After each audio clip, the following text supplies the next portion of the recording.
background and by degree. And then I did postgrad at the London School of Economics in labour law and industrial relations. So quite a different from the area I write about. But what happened was around about 10, 11 years ago, I was in the fortunate position that I'd done a fairly lucrative contract, and I had a little bit of spare cash. And something had been driving me for around about 6 months before to write a book. Now, I know most people, we all have this urge to write a book. And I decided, well, why don't you just do it? Instead of actually sitting back and thinking about it, write a book. The problem was I didn't know what on earth I was going to write about. But my wife was willing to allow me some time off from my normal work, to spend a little bit of time just thinking through what I was going to write. And the very first day that I decided to start writing, I literally was sitting in front of a blank computer screen thinking, okay, what are you going to write about then? Are you going to write fiction, non-fiction? What are you going to do? And quite a curious thing happened, because I started to sense something was about to happen. Now, I suffer from what is known as classical migraine. And classical migraine, for the people out there that have this experience, it's not the normal type of migraine in the sense that you don't necessarily get a headache, but what you do get is something called an aura, which is a sensation. Now, with me, what happens is my fingers start to go a bit numb, and my lips start to tingle, and I start to go slightly blind. I get what's called a scotoma in my eyes. It's kind of a breakup of your eyesight. So when I'm driving and I get these things, I have to stop the car because I can't drive. And I know that it's going to go away after about half an hour or so. But this time round, something also very curious took place, is that I had the overwhelming sensation that I had sat in front of that computer screen, looking out of the view of my house then in Horsham in West Sussex over here in the UK. And I'd done it before. And it was overpowering. The sensation was absolutely overpowering. That at some time in my past, I had done this. Now, this is an experience I'd had many times before, but never as powerful as this, because it's clearly something that a lot of people recognize. It's deja vu. Sure. And when I came out of the aura state, I was relieved to find that a headache didn't develop, but I had my subject. I thought, I'll write a book about deja vu. So I started looking on the web to find information, as you do. And I was surprised to discover that there had only been a handful of books written on the subject. And nobody had really got to grips with exactly what was happening when you had a deja vu sensation. And quite by chance, I came across an academic paper written by a guy called Dr. Arthur Funkhauser, who is an American guy who lives in Switzerland. His actual PhD is in quantum physics, ironically enough, but he actually practices as a Jungian psychotherapist, or psychotherapist over there. And Art's paper was an attempted explanation for deja vu. And Art's explanation was called the dream theory of deja vu. And in this, he suggests that the reason you have a deja vu sensation is because you have recently had a dream. And the dream is of a future event, but you forget about it, as we do with dreams. We just forget dreams, don't we?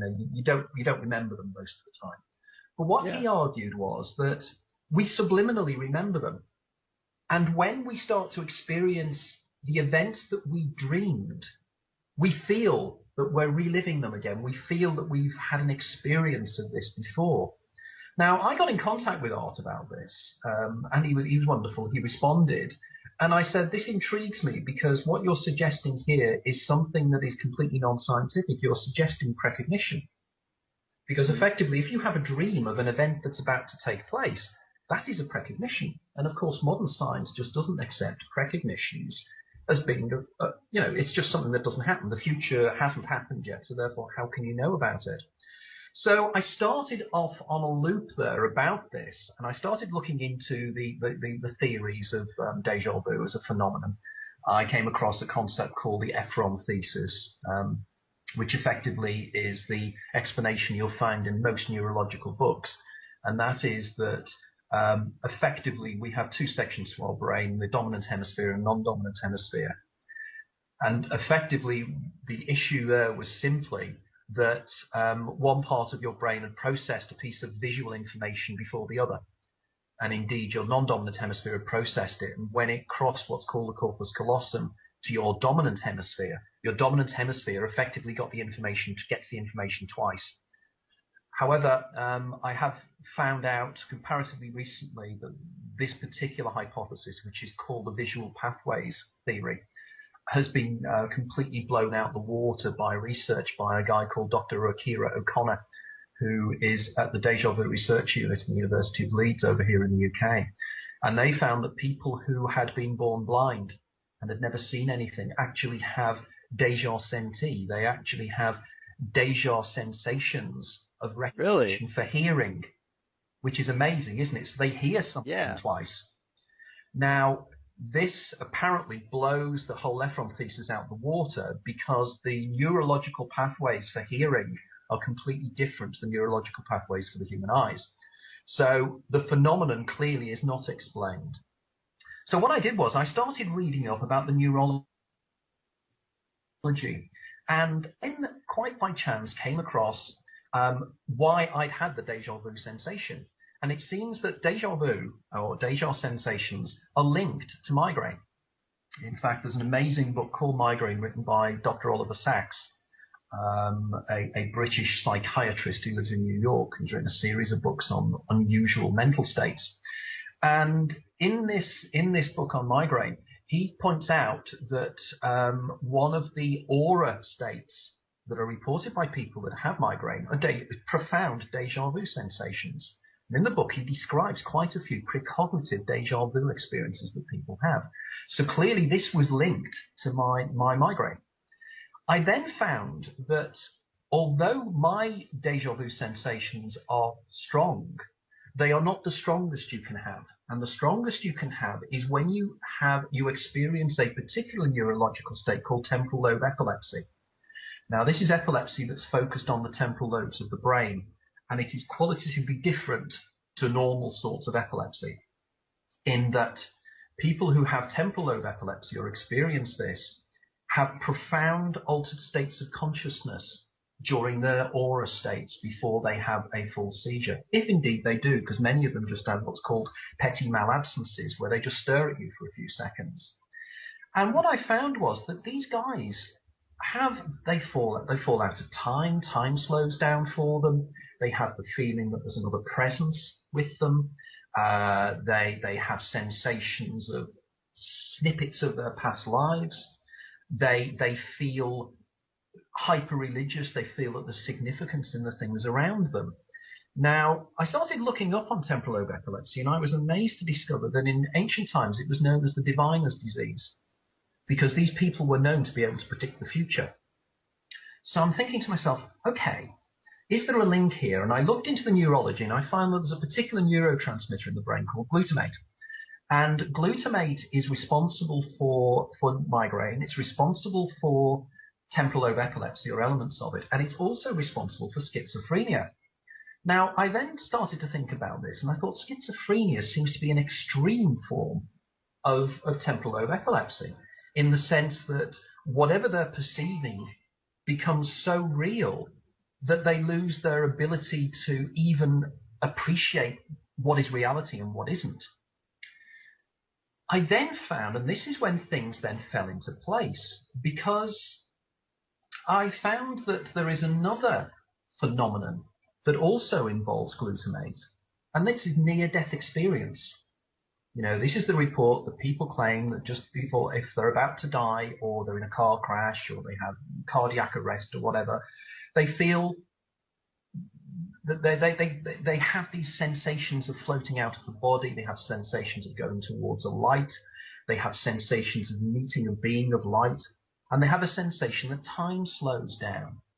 Now, you'll recall many people who report having near-death experiences will claim, and they'll say, my life flashed before my eyes. And it suddenly started to fall into place, because I considered, and I thought this, and I thought, my life flashed before my eyes. These people have precognitive abilities. A precognition is seeing the future. What if you're not seeing the future when you're having a deja vu sensation, but you're remembering the past? If that makes sense. Yeah. Because I suddenly thought, what about a scenario that at the point of death, we fall out of time? I'm sorry. Sorry about that. No, it's cool. We fall out of time. And because people turn around and say that, you know, my life flashed before my eyes, but they also say that time slows down. People under great times of stress claim this. I know people who've fallen off horses, people who do skydiving, mountain climbers. They all report this sensation of time slowing down. Sure. So I pulled it together and I thought, imagine a scenario that you're about to die and the glutamate, and it is a known phenomenon, glutamate in times of stress floods the brain. And we know that glutamate slows down your perception of time. Now imagine you're just about to die, you're in a car, you're about to hit a wall, say. The glutamate flood hits, and what does it do? It slows down your perception of time. Now, people claim that their life flashed before their eyes, and I thought, imagine a scenario that time is slowed down to such an extent that what is a split second to other people could be a whole lifetime. What if, in that lifetime, you live your whole life in a matrix-like recreation of your life, minute by minute? In which case, rather like Thomas Anderson in the movie The Matrix, before he became Neo, he is blissfully unaware of the fact that he's trapped in a matrix and he's actually in some form of vat, and he's experiencing life through a computer program. Mm-hmm. He doesn't know. But there will be occasions when something strange will happen, where you'll think, I've done this before. And I think that's a deja vu sensation.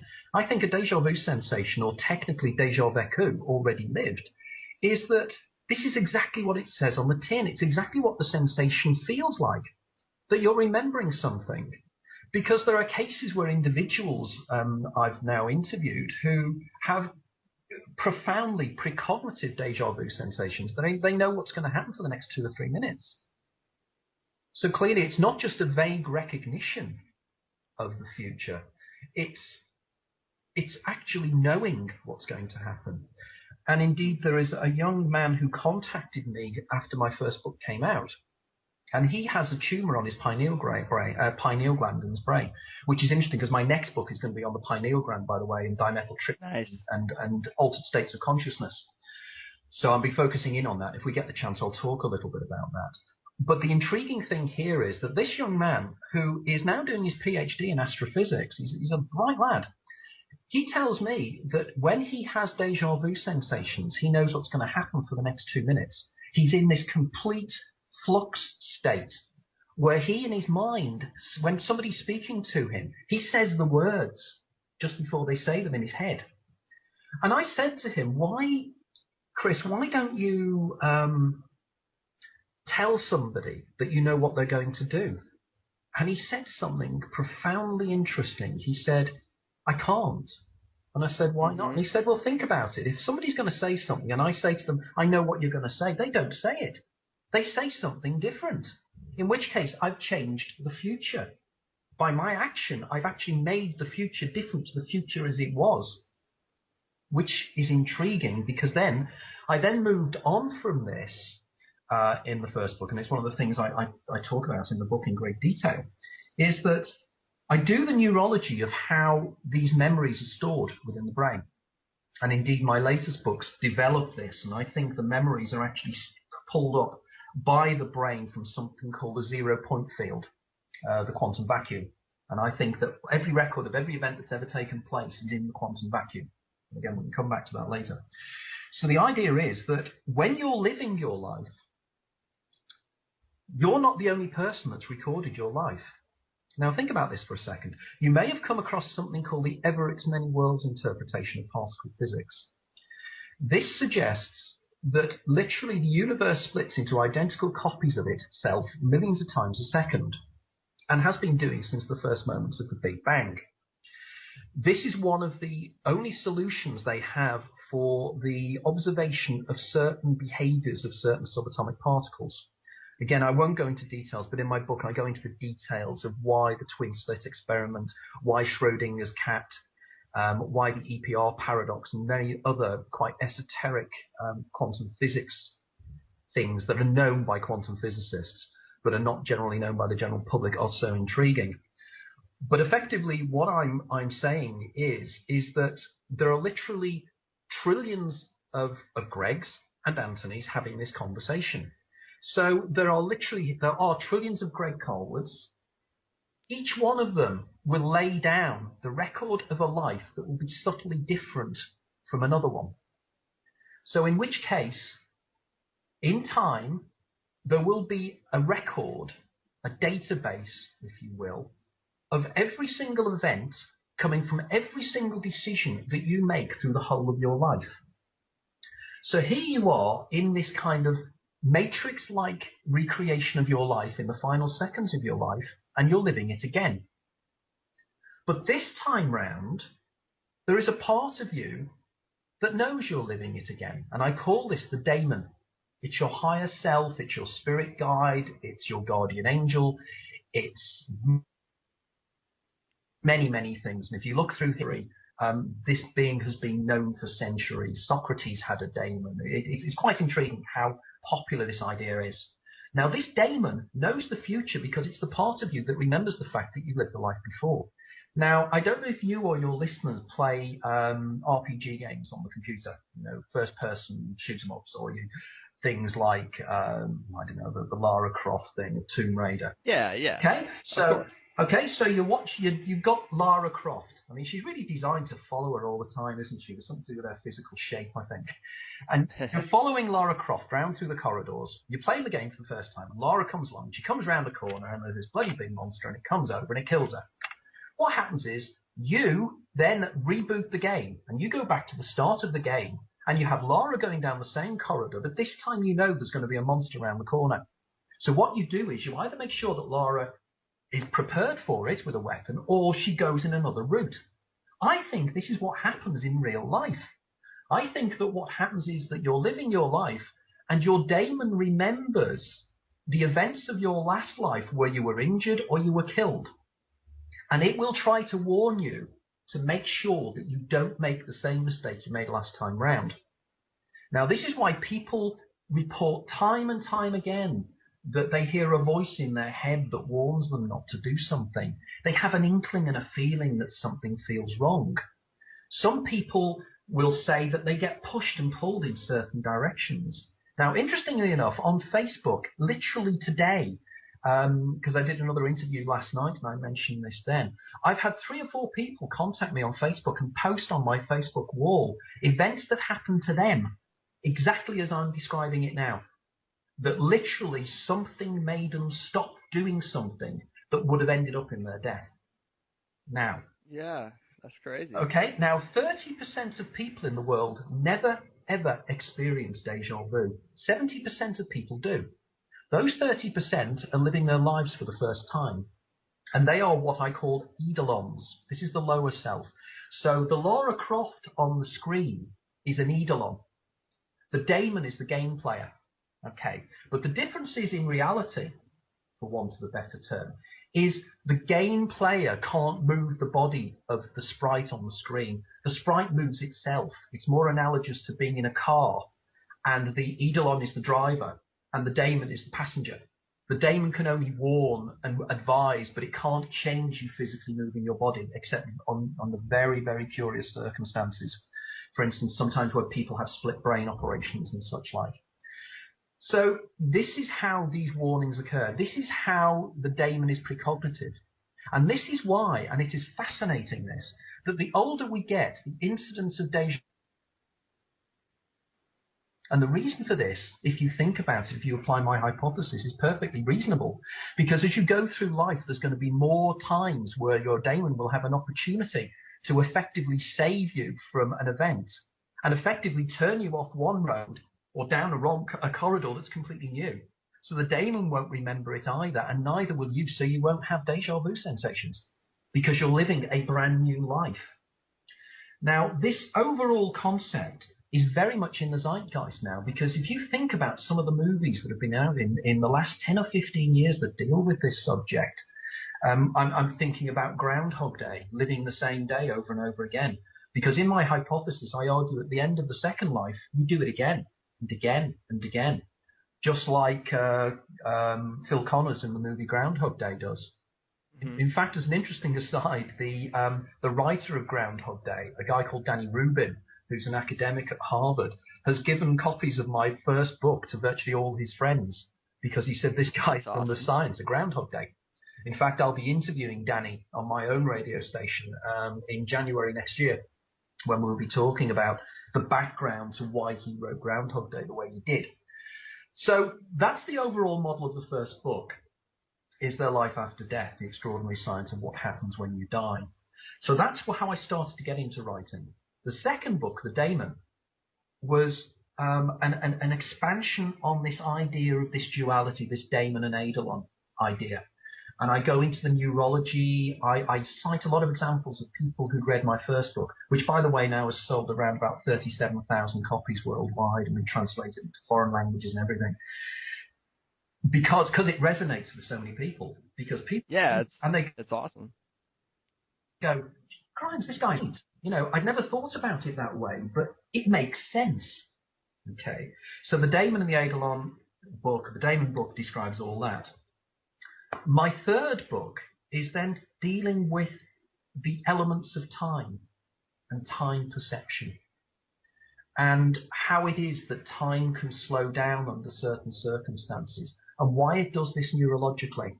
Because one of the philosophies I've always had is that, and it's not my original line, the original line was cited by an Italian researcher, and Carl Sagan is famous for using the line, is that extraordinary claims need extraordinary proofs.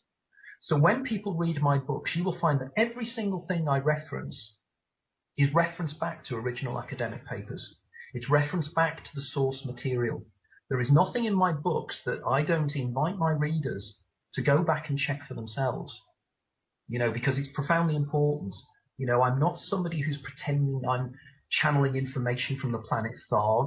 I'm not somebody that's in tune with aliens. I'm not somebody that claims to be a reincarnation of somebody else. I'm just an ordinary guy with an extraordinary idea. And this is why the idea has resonated with so many people, because of that.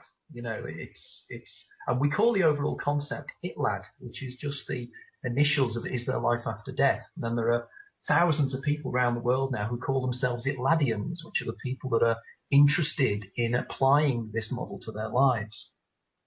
So that's where we are at the moment. There's 3 books I've written so far. There's a 4th book I've edited on the near-death experience with a pair of Australian consultant psychiatrists, which is a book on near-death experience for clinicians, how they identify what a near-death experience is and how they work with it.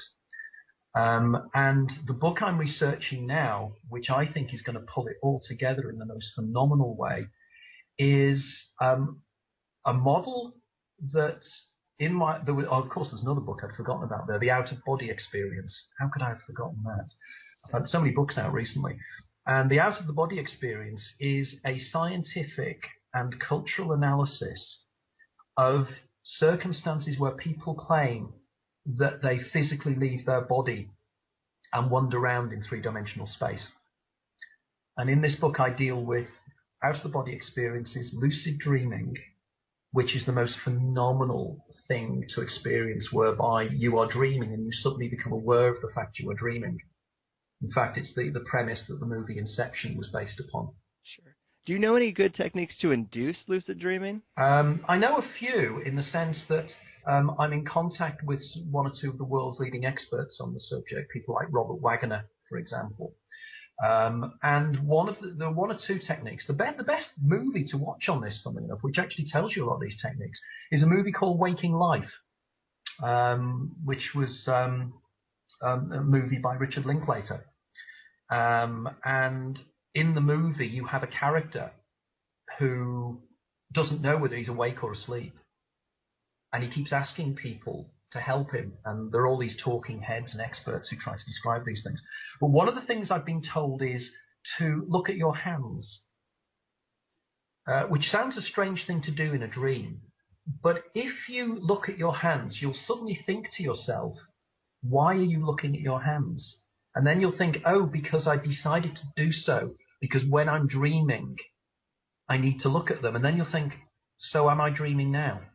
And suddenly you'll become I've never been able to do it, by the way. I can't do this, but this is what I've been told. And you suddenly become aware of the fact you're in a dreamscape. In the movie Inception, the central character has something that's called a totem, which is an object that you take with you into the dream world. For instance, I don't know if you've seen the movie, he has a little spinning top, and he knows that if he spins the top, and he knows if the top does not topple, it's holding up. He's in a dreamscape. This is a similar technique. Another one, apparently, is to switch a light on and off. You see a light switch, and you switch it off. And, of course, it won't turn off because you can't manifest it in this way. And, again, it makes you become lucid. But once you do, I deal with this in the book, that you are in this world, this illusionary created world that you can fly within, you can interface with people, you can do all kinds of things. But the fascinating thing is, who is the choreographer of that world? A friend of mine who lives in Manchester here in the UK, Mark regularly lucid dreams, and he goes to the same place, and he wanders round this cityscape. And he's always said to me, he said, when I'm walking along the street and I turn a corner, there's a place there that has been created from my mind that I'm in. And he said, it clearly is a real place. It's not part of my imagination. It's structured. It has an inner logic to it. And it's always the same. Now, Robert Waggoner made a wonderful example in his book on lucid dreaming. Robert describes once flying over a group of people wearing tall hats. And he thought it was so amusing, he decided that he'd knock a couple of the hats off. And he goes along and he knocks a few of them off, and he gets towards this guy wearing a top hat. And as he tries to push the hat off, the guy's hands come up and hold the hat on. Now, as Robert says in his book, that implied that being knew what I was about to do and tried to stop me doing it. In which case, as Robert has said many times now, when you're in these dreamscapes, you encounter other people who are also dreaming. And you can tell sometimes the people who are dreaming because they look slightly confused. And you can talk to them. And you can bring back veridical information because the person will contact you afterwards. And Robert gives an example of this, where the person will remember the dream and seeing you in their dream in the same circumstances. Now, if that's the case, we have a really fascinating thing to come to terms with, because the only reason that you and I believe that this universe that we are in at the moment is consistent and real is that we both agree about the things we see. We go to sleep tonight and you wake up tomorrow morning and your room is still effectively the same. This is consensual reality. And this is why we believe it's real. However, if somebody else can share your dream with you, that's consensual as well. So therefore, that is just as real. Now, there's a guy called Tom Campbell, who's written a series of books called My Big Toe. And Tom Campbell worked with a guy called Robert Monroe, who was a very, very famous person who astral traveled. And again, Tom in his books mentions many, many times where he shared lucid dreams with his son. And they traveled together and went to places. Which then begs the question, is this life a dream? Because, I said that time can dilate, and we all know in dreams, time expands. You can have a dream that will take hours that in the real world will take a couple of seconds. Imagine that your whole life is a dream, from the moment of your birth to the moment of your death. In which case, the world would be consistent, and you would go effectively to sleep in your dream world and wake up and the dream world would still be the same. Because it would be. So in other words, the consistency we believe is consistent is only because we believe that time exists and that that this is the only thing that there is, if that makes sense. Yeah, it does. And this, okay, sorry, yeah. No, go ahead. And this is what then leads me into my next book, which, because at the end of the Out of the Body Experience book, I pull together a hypothesis which I call the enigmatic model. And I believe that what is happening when people astral travel, when people lucid dream, when people distance view, what they're actually doing is effectively traveling in inner space. They're actually traveling in alternate realities within themselves. In that, what I'm suggesting is that the human brain itself has structures in it called microtubules. Microtubules are very, very, very, very small pieces of protein that are the structures that make up the structures of the neurons of the brain. These very, very tiny structures give off light. They give off, they're bioluminescent. They give off photons of light. Not only that, but they're actually strange.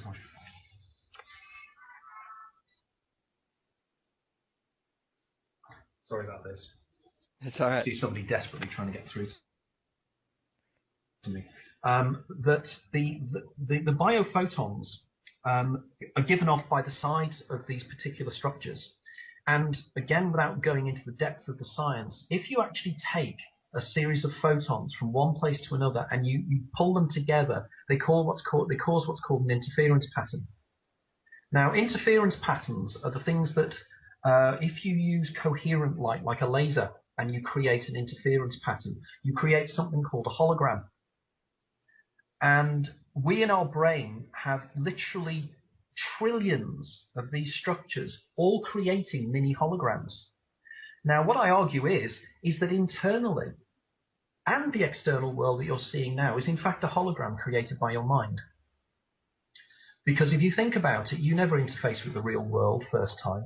In other words, the photons come from the outside world, they hit the back of your eye, the retina, and when it goes through the retina, it's then converted into an electrical impulse that goes through something called the superchiasmic something or other on the inside of the brain, then goes to the visual area of the brain, and it reconstructs reality.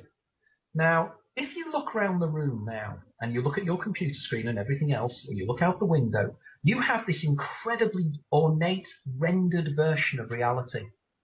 Think about this for a second. That is being created by photons landing on the back of your retina in a tiny postage stamp size area that's curved and bent. Your brain creates from that everything you perceive. It's a magic trick of the highest order.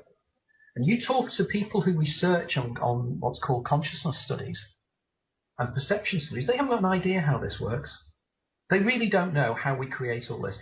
For instance, one of the things that's very intriguing, if you close one eye now, you still think you're seeing everything without a break, okay? But you will know that at the back of your eye, there is a little area where the optic nerve leaves the back of the eye, and that's the blind spot.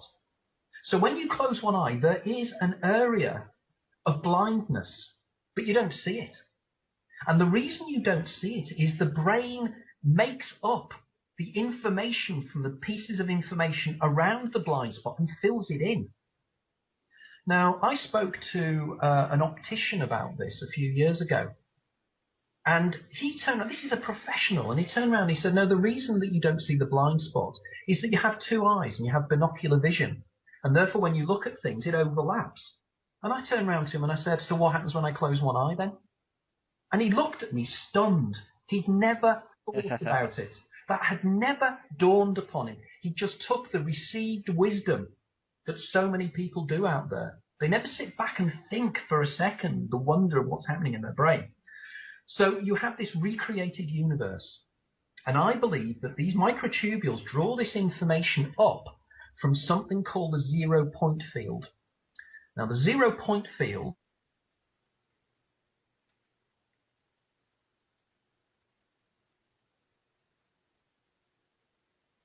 Putting it simply, what they have found is that if you take atoms and you take them down to a temperature just above absolute zero, 272.17 degrees Kelvin, at that temperature, effectively, there should be no real energy, because that's the definition of absolute zero. It's where the energy disappears within atoms. They just stop because there is no energy. Okay? They have found that they can reduce things to around about 1 or 2, maybe 3 degrees above absolute zero. These objects, there's a particular form of helium, I think it's helium-3, that still remains as if it's got energy in it. It's drawing energy up from somewhere where there should be no energy. Now, this is called the quantum vacuum.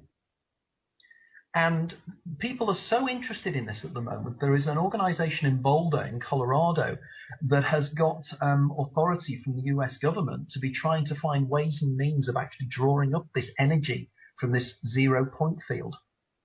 Now, they believe that the 0 point field is a unlimited amount of energy there. But this energy is encoded, it's digital. Now, it means that effectively it's a super duper hard drive. It's a super duper computer program. A guy called Irving Laszlo, Professor Irving Laszlo, who honored me by writing the foreword to my last book. And in fact, Irving Laszlo has been nominated for the Nobel Peace Prize twice.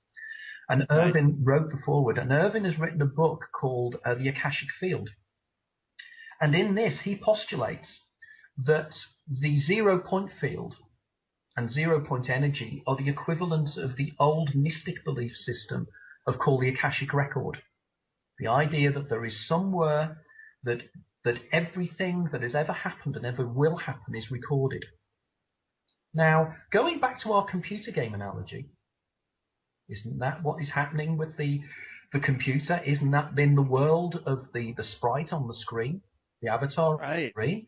As far as they are concerned, all the information for their world is encoded on the CD-ROM, isn't it? So everything you make Lara do is encoded on the CD-ROM. I think in this reality, everything that we do is encoded within the 0 point field. In which case, we are in a computer program. In fact, there's so much evidence to assume it is more likely that we are existing in a computer program than not. In fact, there's been quite a lot of research done on this very idea, and there have been papers written on the concept. So suddenly, the ideas about the Matrix are suddenly not so far-fetched. Suddenly, we are living in a universe that suddenly makes sense. And ironically enough, do you want to know a nice little coincidence?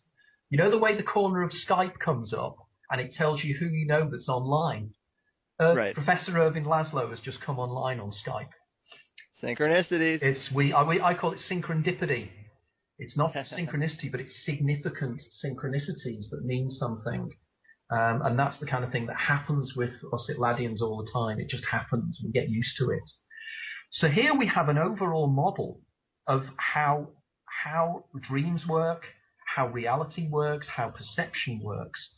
But my next book is going to take it to a whole different level, because I believe that the substance in the brain that facilitates this communication is an endogenous, that is internally generated dimethyltryptamine, which is generated by the pineal gland in the brain. Mm-hmm. And I was actually going to ask you, sorry to interrupt you, but what is the relationship between this glutamate that you mentioned and DMT? Because I thought it was DMT that released at the time of death, or I thought that was the speculation at the time. That is the position put forward by Rick Strassman, and I've got no reason to question that. When I pulled my initial model together, and I always say to people, this is a work in progress. This is not a definitive. In other words, I'm finding and discovering things over the last 10 years that I always incorporate into the ideas. I reject other things that suddenly don't make any sense anymore, because I'm not being doctrinaire on this. Effectively, it's an ongoing hypothesis. Now, initially, glutamate seemed to be the main cause of this and the time slowing down. But I'm more coming to the conclusion that it may actually be dimethyltryptamine. And I'm doing a considerable amount of research on this. I'm talking to some of the world's leading experts on dimethyltryptamine. There's a whole list of them, of individuals who have either researched it directly, have gone down to Latin America and taken ayahuasca, have gone on DMT trips, or have literally calculated the neurological pathways and the neurochemical pathways within the brain. Now, the case is quite strong, because although people will argue that they've never actually found dimethyltryptamine in the brain, that's not entirely true. They have found dimethyltryptamine, but in a dead brain. Dimethyltryptamine does exist within the body, but it's whether it's active within the brain. Because they have found as well, there are a group now of receptor cells in the neurons of the brain called the TARS, the trace amine something receptors. And these receptors are designed, they are like keys, none of are like locks. And the design of the lock mirrors the key of dimethyltryptamine. Because dimethyltryptamine, being a tryptamine, has a particular molecular structure. And this molecular structure is very similar to serotonin. It's very similar to melatonin, because these are all tryptamines. So therefore, DMT can actually open up neurological pathways in the brain. So in which case, if DMT is generated within the brain, the structures are already there for it to be effective. It is just a question of us now discovering whether this is actually accurately true. And there is strong evidence to say that it is. Now, as you know, dimethyltryptamine is effectively one of the most powerful hallucinogenic drugs known to man. It has a cousin, 5-MeO-DMT, which is even more powerful. It's about 6 times stronger. And maybe 5-MeO-DMT is also in the brain. And I know a guy called James Orrock has written a wonderful book called Tryptamine Palace where he discusses this. But on top of this, this gets stranger, because there is also another writer called Jeremy Narby. And a few years ago, Jeremy Narby wrote a book called The Cosmic Serpent. And in The Cosmic Serpent, Jeremy Narby, who has got a doctorate in anthropology, suggests from some of the ayahuasca dreams he had that were consistent. Many people see snakes as part of the ayahuasca dream. It's almost a standard, it's an archetype. Yeah. The snakes are DNA. It's DNA coils. And not only that, if you look at the caduceus, you know, the kind of symbol of medicine where you have the snakes going round? Exactly, yeah. Okay, you look at the top. There's a pineal gland at the top, and the snakes go round the top. This is symbolic. And it's symbolic of the third eye, of the pineal gland, but it's also symbolic of DNA. And I believe, and a lot of other researchers, such as Jeremy Narby, such as Graham Hancock, are of the impression that DNA itself is intelligent. And the reason they believe this is fascinating, because one of the major mysteries of ayahuasca is how the natives of the Amazon basin managed to bring together and mix together 2 very different plants, Banisteriopsis caapi and something called Psychotropia something or other. They're 2 very different plants, and they both have very, very different effects. For instance, the the Psychotropia contains DMT. Okay. But you can eat as many and drink, or mash these leaves together and eat as many and drink, make a liquid out of them and drink as many of them as you like, and you will never ever have a DMT experience. Right. The reason being, in the stomach is something called the MAO inhibitor, the monoamine oxidase. Something oxidase. Yeah. And as you know, that effectively, that enzyme stops DMT being effective. However, there are constituents of the Banisteriopsis caapi, the vine. If you mix them together, the contents of the vine nullifies the effect of the MAO in the stomach, which allows the DMT to then go through the stomach wall, into the bloodstream, and into the brain. How was it that these people, by complete and utter chance, there are 80,000 species of plants in Amazonia, at least, they managed to find the two plants, and I was told last night by another person I was doing a radio interview with, that these two plants aren't even geographically close together. They were asked by researchers as to why they came to this conclusion. They said the plants told them. They said the shamans, who don't need DMT or ayahuasca to go into altered states of consciousness, communicated with the plants and the snakes, and they told them, this is what you need to do, bring these two things together. This is DNA trying to communicate to one of its creations to actually become more self-aware of itself. Because if DMT is within the brain, DNA itself wants us to evolve sufficiently to open up the DNA portal and the dimethyltryptamine portal within the pineal gland. Now, the pineal gland itself is a very intriguing structure. It is the only structure that's within the brain, although technically it's just outside the blood-brain barrier, that is not duplicated. As you probably know, there are two amygdala, the two hippocampi, but the pineal gland is not. It's singular, and it sits almost in the center of the skull.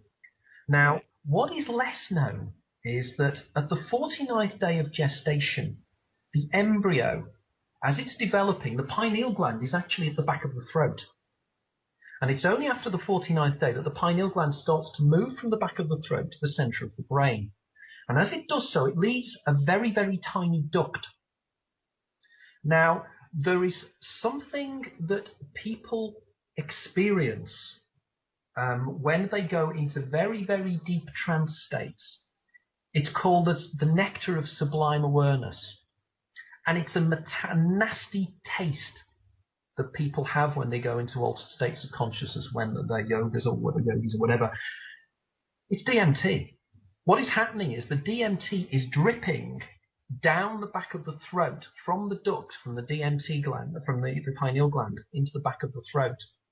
Now, Buddhists believe that the embryo becomes human, or the soul enters the embryo on the 49th day of gestation.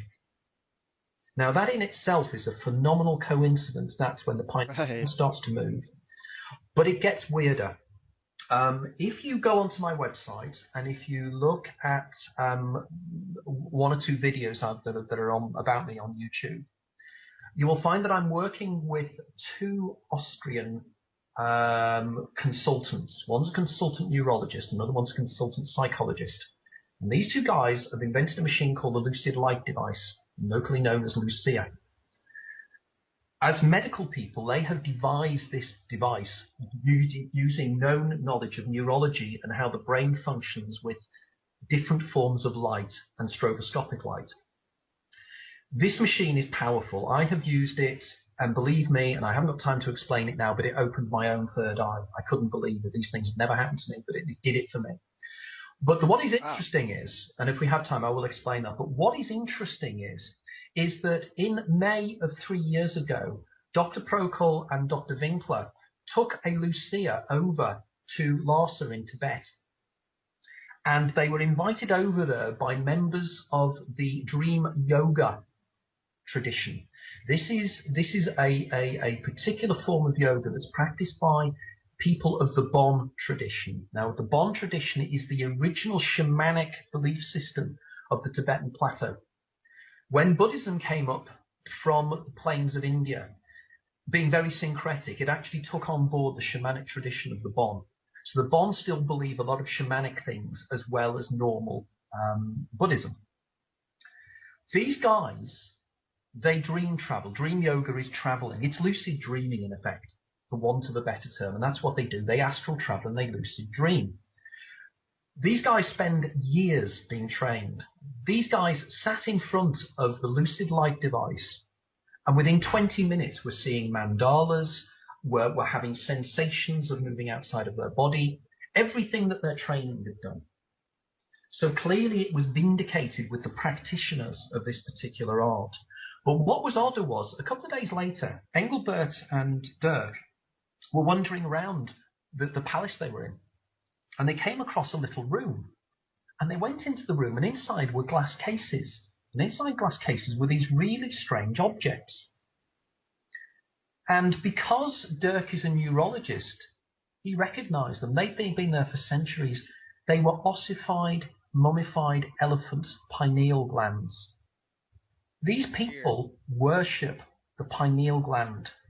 They have known for centuries the power of this particular object in the brain. Now, you then start looking at the symbolism of the pine cone.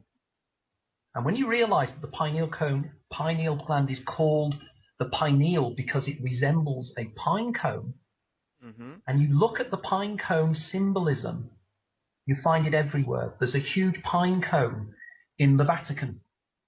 Yeah, and on the staff of the Pope, too.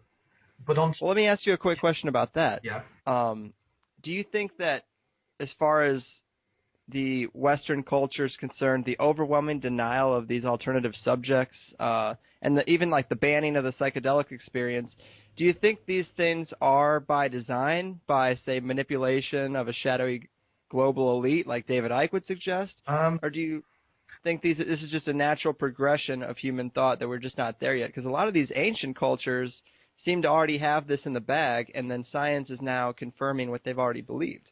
I'm in two minds about this.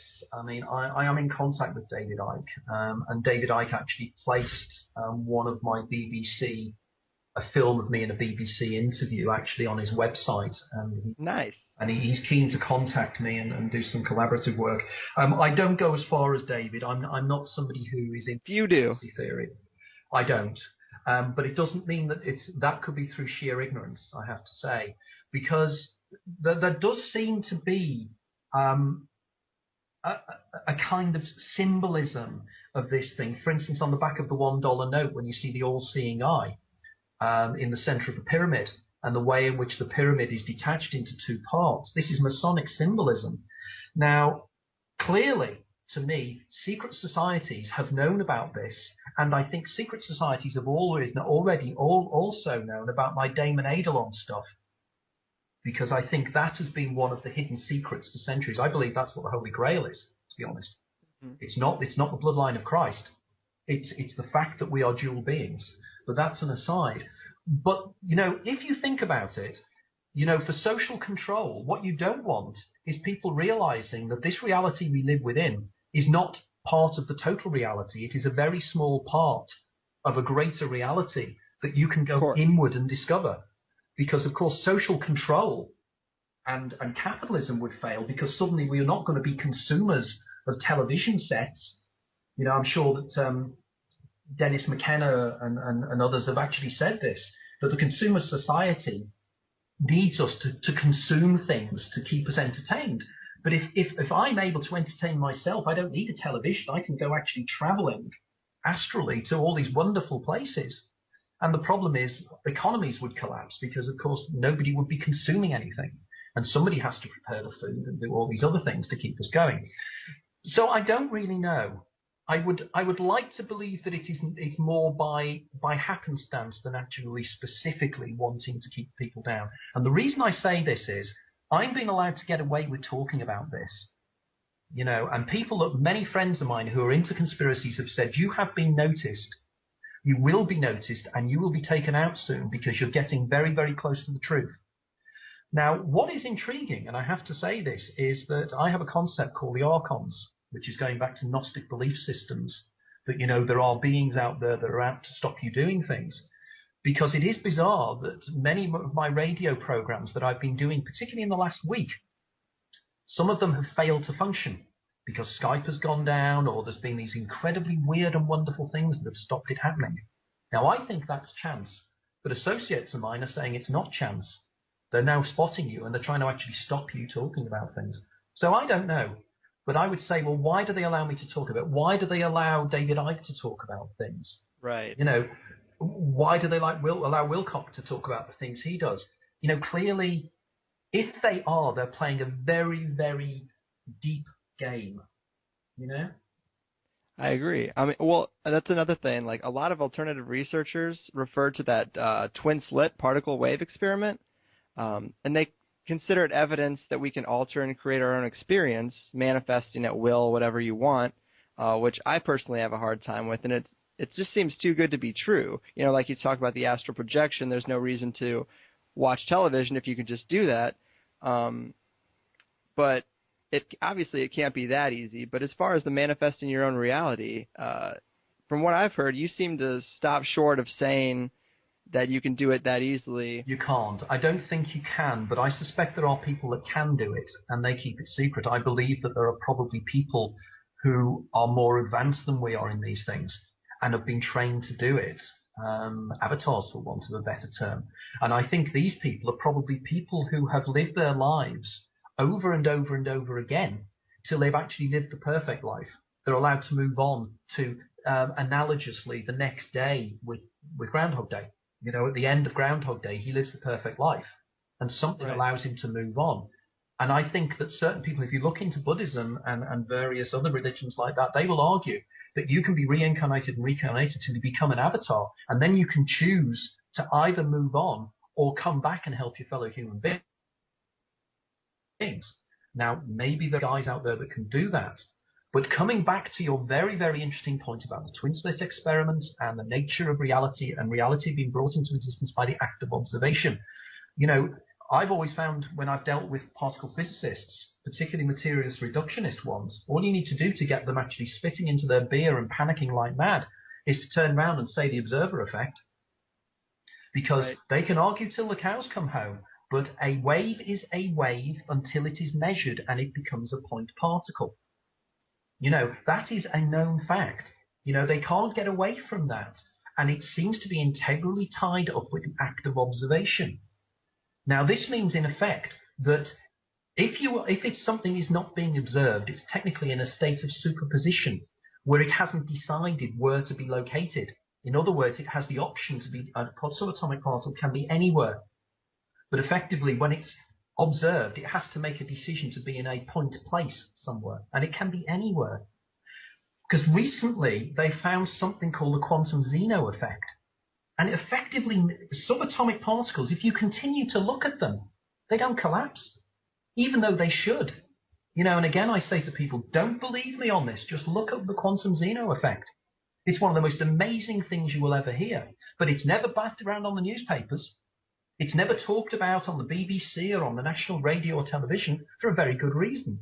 Because they want people to believe in the science as it was 110 years ago. They want us to believe in Newtonian science, which is a very effective way of describing the reality we live in now. The reality of large things. But for subatomic particles, it doesn't work.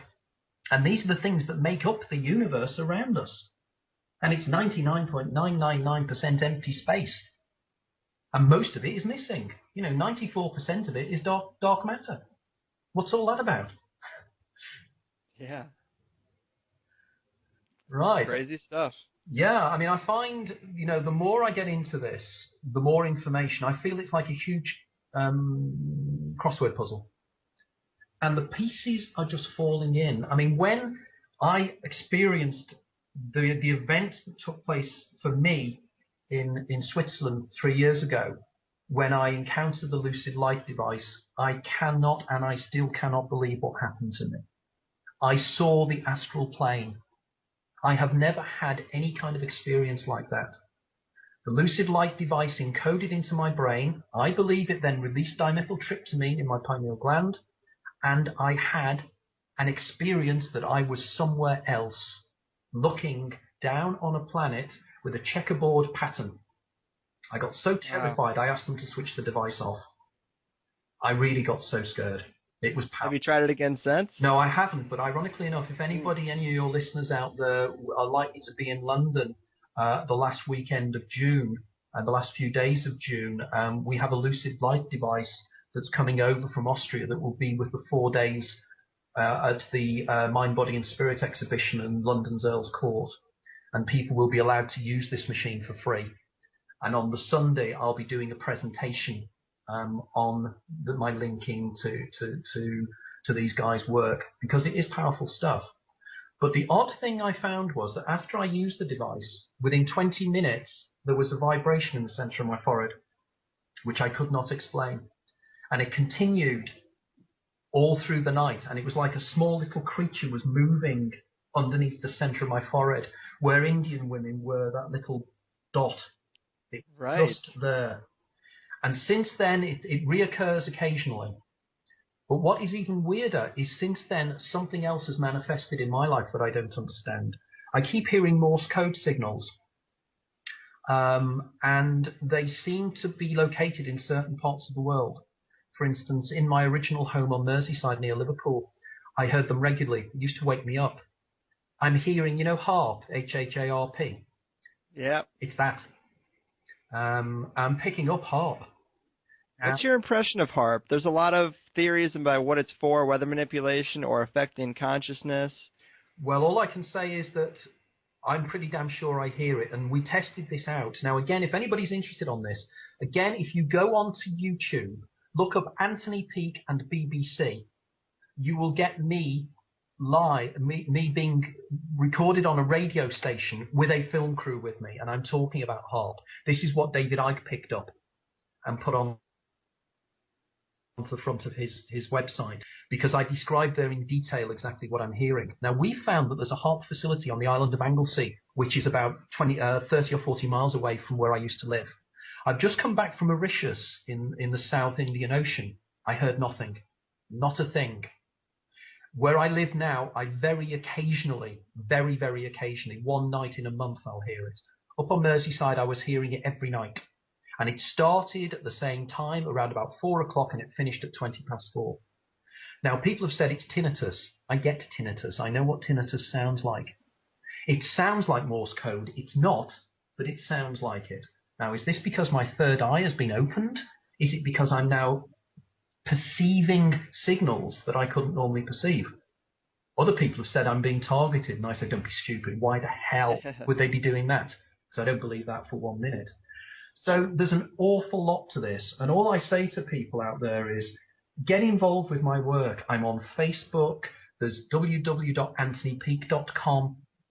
I also have an international forum, which is cheatingtheferryman.com. All these links can be met, but link up with me on Facebook. Join in. We have people from around the world that are taking these ideas to the most amazing places. Thousands of people. This is a real groundswell movement, and it's building up and it's building up. This is the 5th interview I've done in 4 days, both to America and to the UK. This really is picking up massively, and it's because it has a truth to it.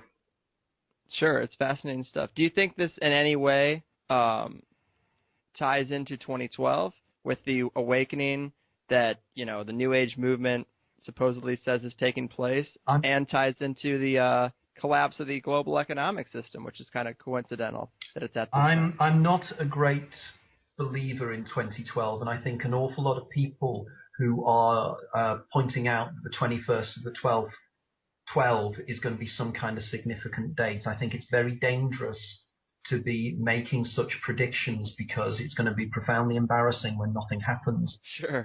When I was at university, I studied millenarian religious movements. And the whole point of millenarian religious movements is they predict the end of the world. The one thing that has been consistent, or a great change, the one thing that's been consistent with all those movements is they've all been wrong. Of course. And I think there's going to be an awful lot of embarrassed people when it doesn't happen. Of course, if it does happen, I'm going to be proven wrong. Now, I really don't know. I really don't know about this. Clearly, there is something happening, and I think there is an opening of awareness in people. I'm perceiving it when I do my lectures. More and more people are becoming interested in this. And I think humanity is splitting into 2 groups. There's the groups that really want to carry us forward in a more dynamic, dare I say, more spiritual way, and bringing together spiritual beliefs and science in an amalgamation that can take us forward. Mm-hmm. And there are those people that are tenaciously tying themselves in knots, trying to explain a universe that cannot be explained by basic Newtonian physics. And, you know, they're the ones that are desperately out of place. They are the ones that are making the mistakes that scientists made 110 years ago, before Einstein came along and before Max Planck came up with his theory of the quantum of energy. They thought they knew everything, but they didn't. They had problems. They had issues with black body radiation. They had problems with the photoelectric effect. These things did not fit in. They were black swans. They didn't fit in. We have black swans now. Superposition, the observer effect, the binding problem in the brain, the hard problem that David Chalmers says as to how inanimate neurochemicals can bring about you and I with inner lives and memories. You know, I'm not a collection of neurochemicals and electrical impulses that happen to think I'm Anthony Peake. You know, I'm not. I'm more of an agreement with Teilhard de Chardin that I am actually a spiritual being having a physical life. Sure. Right. Crazy stuff, man. That pretty much brings us to the top of the hour. So, I mean, my brain is pretty much out of juice for the day. I fry everybody's brains, believe me. I do. Well, thanks so much. I'm super grateful. Oh, one more time, where should people go to get your books and keep up with your work? Right, okay, my books, you can get my books in most bookshops across the United States and Canada.